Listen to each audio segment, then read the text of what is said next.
Hello and welcome to another episode of Keeping Up with Kendall. Hi, my name is Dr. Tony Cruz. I'm the campus president here at the Kendall campus of Miami-Dade College.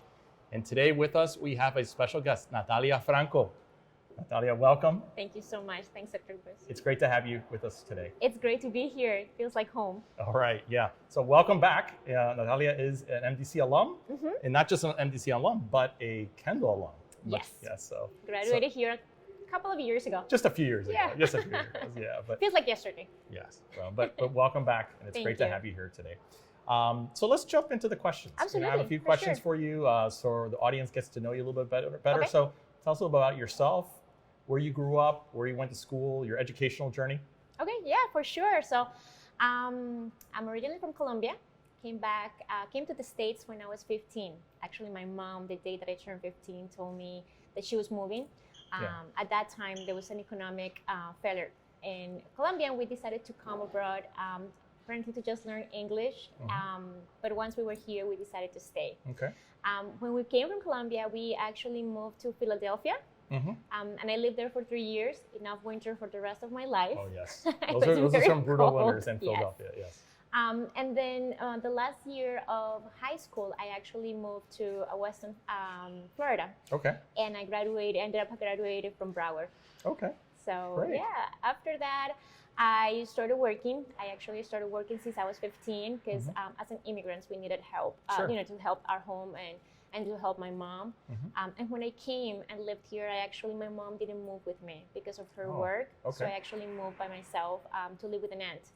Okay. So after school, I will be an assistant teacher at a daycare. And so I put aside my studies to kind of like provide for myself. And that's when 9/11 happened. And my mom actually called me, and she was in a really bad financial situation. So she asked me to help by providing for myself entirely. Wow. So I looked for a new job, and I started as a receptionist when I was about 18. And always wanted to pursue, to become a professional and do a career. But because of my financial situation, I really just kind of put it aside until when I turned 19, I was like, I got to give it a chance. So I actually signed up for Miami-Dade College in Hialeah campus, as I was telling you earlier. Yes. Took my first class there, and I met who became my first husband, and he supported me. He told me, once we get married, I'm gonna help you. You don't have to work. You can just focus on your studies. He happened to live here in Kendall, so I transferred to Kendall, and this is where I did my associate in arts. Yeah. So after that, a lot of happened. I wanted to be a lawyer, so I started I went to school for international relations. But that's when the economic crash happened. Yes. And I was pregnant at the time. One of my big highlights was that I was pregnant. Most of my associates keep saying that my son was going to be very bright because I got the best grades. Yeah. And he actually became really very good. Bright, right? Yeah. So we have to thank Miami-Dade College a little bit, just a little bit for sure. That. Yeah. No, definitely. After that, I actually switched careers because of everything that happened. I felt like going for law was going to just take a lot, and it was very expensive. Sure. So I decided to move into technology, and I went for my bachelor's in FIU, and I became a techie, like full-time techie. Until now, I'm still in the tech field. Completed my MBA in 2020 during the pandemic, so I didn't get a graduation. And right now I'm going through my second master's degree, and another shift happened. Life always happens. Sure. So now I'm pursuing a second master's degree in clinical mental health counseling. Wow. What a journey. Yeah. Yeah. Excellent. I've kept busy for sure. Yes, definitely. So we know that you obviously you worked in the tech world, and you worked for some large corporations, and so, tell us a little bit about that, like maybe the work you did there. But I also know that now you're making a transition to mental health, like you just mentioned, getting your master's degree, and really doing more about advocacy for women, Latinos in this country.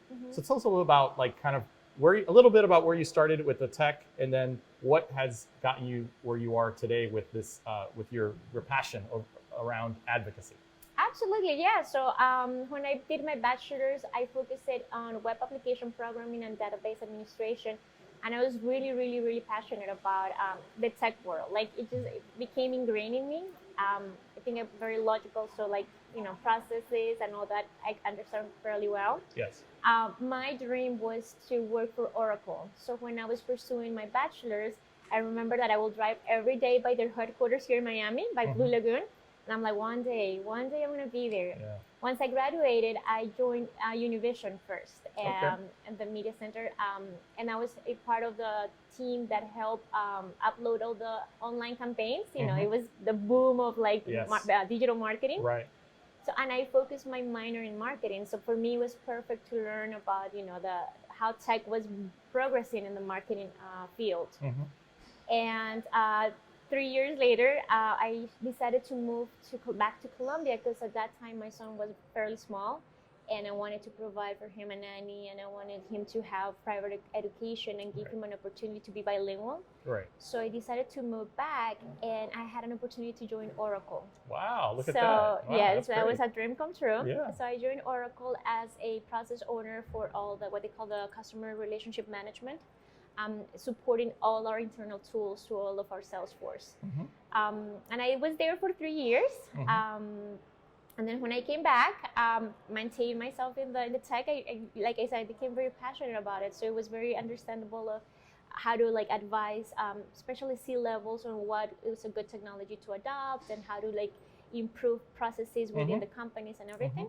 So I joined actually a media agency as a technology manager, advising on what were the good tools to provide, to adopt for the different campaigns for marketing. Right. And then I just 5-6 years ago, recently. Yeah. Time flies. I was going to say, I moved to American Express, and now I'm actually part of the tech team, supporting the big initiatives. More strategic now, but definitely still in the tech field. Excellent. Yeah. So then now, you're definitely a techie, right? For sure. And there's no doubt about that. And it's also great to see a woman, a Latina, excelling in that field. But now I know that since I met you, I know that you've also been working more now with advocacy, right? And also mental health. Yes. And women's mental health and how we can help with that. Yes. So tell us a little about how that's So there was a transition, and it actually happened during the pandemic. Something very personal happened. I went through a second divorce, and it really hit home for me, especially because of where we were at. We were at the beginning of the pandemic. We were 2 weeks into the pandemic, so trying to get help was much harder. People were, I would say, freaking out. They didn't know what was going to happen. We didn't know what was going to happen. We were stuck at home, and I was, in a way, like sort of forced to face a reality, which is a big loss for me, and it was the loss of my marriage. Sure. So as I started looking for help, which I was very grateful to find really good support groups, and I started try to understand, what had led me to a second divorce. Right. I was able to find a really, really good therapist who helped me transition. And I got diagnosed with post-traumatic stress disorder, severe anxiety, severe depression. And when they did my assessment for my self-esteem, it was normal. It was a 2. So as I started working with my therapist and I started seeing improvement, I felt like there had to be a reason why I had gone through so many, those tough places and that pain, and because it definitely wasn't easy. Yeah. And I just, developed a passion to become, like you said, an advocate, and to realize that I was for sure not the first person that had gone through such a loss, and to think about how other women may be facing it, whether they had the help. So Latinos, as you may know, it's one of those communities that they lack a lot of support towards mental health. So and the stigma also, right? There's a lot of stigma surrounding mental health and seeking assistance when you really need assistance, but there's a lot of stigma around that. In fact, when I mentioned to my family members that I was going to therapy, the first comment was like, well, "You're not crazy. Right. Why are you doing this?" Right. Yeah. So that really opened up I saw an opportunity and to be honest, a passion, to really become an advocate and be a living testimony of how you can, you can be a very good professional, but you can have your emotional life really broken, and how important it is to have balance in life and become an advocate. So that's why I decided to pursue my second master's. and I look forward to become a mental health counselor, especially for executives, because as mentioned, Latinas, once we get to a place of, especially of leadership in the corporate world, we become inspiration to others, and sometimes we don't realize how much burden it puts on us. We have to be the head of the home. Yeah. We have to, meet everybody's expectations, Yes. because we feel like if we fail, we're going to be taking that opportunity away. So I've seen a lot of pressure regarding emotional support, and like you said, the stigma too. So that's why I decided to kind of shift a little bit, not looking forward to leave my passion in tech, but kind of to bring it on and kind of like mix both of them. That's awesome. I think it's a great mix. Absolutely. Because I think it's going to be it's something that's very, I think, necessary, especially for those Latinas that are in those leadership positions. So yes, I commend you for thinking ahead and thinking of others as well. So that's Absolutely. really great. So, let's get to your book here, right? So you're recently a co-author of this book, Today's Inspired Latina, the latest edition, right? So for those of you out there, pick up a copy. This is definitely great stuff. So how does it feel to be an author? And what inspired you to actually write your chapter in the book? Wow, it's life changing. To me, to write my story and to put it in words was, first, it took a lot of courage, because especially for trauma survivors, one of the things that it's hard for us is to accept the trauma. It's to realize that we do in fact suffer from something that is different, that is not normal. Right. We battle a lot with what's real and what's not. So to be able to sit down and put in words what had happened to me, it took a lot of courage, but it was very liberating. I remember it actually took like 3 months by the time the publisher called me and I sat down and wrote the story. And I kept telling myself, like, I don't know, what do I write about? Like, what do I say? What do I hide? Do I hide anything? Right. And I remember one day just sitting there. I had 3 days left for my deadline, and just kind of like sitting in my couch by myself thinking. And it kind of like, they say like it's the writer's hit, that you just get so inspired, and I'm like, this is it. You started writing. And I started writing, and 6 hours later, I had. Wow, 6 hours. That's amazing. I created, what my story was. What inspired me was when I talk about being an advocate, there is nothing more powerful than our story. And I felt that writing my chapter in a book that a lot of people could read and know that they're not alone in their pain, for me was the purpose. Sure. Because again, when we think about pain, usually what pain does for us is isolate us. And what we don't realize is that sometimes pain is what connects us deeper with other humans. Sure. So my inspiration was for whoever was going through something similar, to be able to know that first, there is light on the other side of the tunnel. Yes. Depression has an end. Anxiety can be controlled. We can live better lives. And like, the title of my chapter, love never fails. Because when we find the true love of our lives, we're able to overcome anything we want. So to very me, inspirational. That's very inspirational. I love it. That's great. Very inspirational things, and I commend you for contributing to this book. And there have been a few other volumes before this, and every time that I've read the stories of Latinas like yourself, it's very inspirational, and it really I take it to heart, from what everybody has gone through and how you've excelled. So thank you. No, thank you for sharing your story again.